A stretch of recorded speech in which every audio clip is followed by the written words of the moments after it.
Professor, when I counted, there are 4 startups, but there are 5 very important technologies you invented. So sometimes you didn't form a startup, but you published the work. Can you explain to me this 5th? Well, that's right. As a scientist and as an engineer, you don't always start a company. Sometimes you just tell people about your discovery and you publish it, and then it becomes adopted by all the companies in the industry.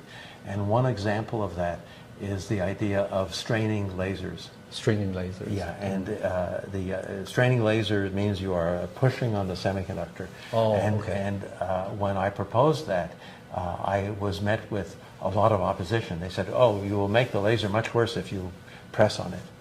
And in fact, so I said, no, it's going to be much better.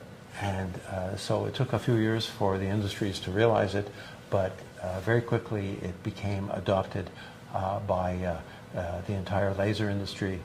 And it's true to say that every time you communicate, whether telephone, internet, all the communication goes over optical fibers, but it goes through a laser. Every one of those lasers is strained. Wow, that's so amazing, unbelievable. Professor, do you think photonics and photonics crystal can eventually replace CMOS? Well, it's a good question, but what has happened is that the photon crystals actually became part of CMOS. And for example, in the Luxtera chips and in other companies that are doing silicon photonics, now it's understood that the photon crystal is not a replacement for CMOS, but it's actually part of the CMOS technology.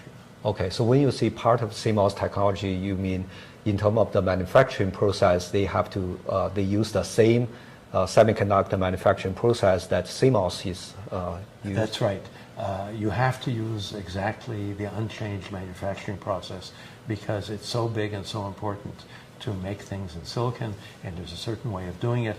And if someone comes up with a new idea like doing optics in silicon or doing photonics in silicon, it has to be completely compatible with the way silicon is manufactured. And that's the case.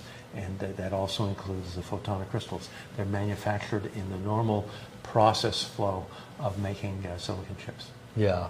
So some people thought photonics will replace electron. So that's not correct, right?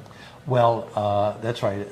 There was a hope that photonics would replace electronics. But what photonics does, it provides a communication function, and electronics provides a logic function.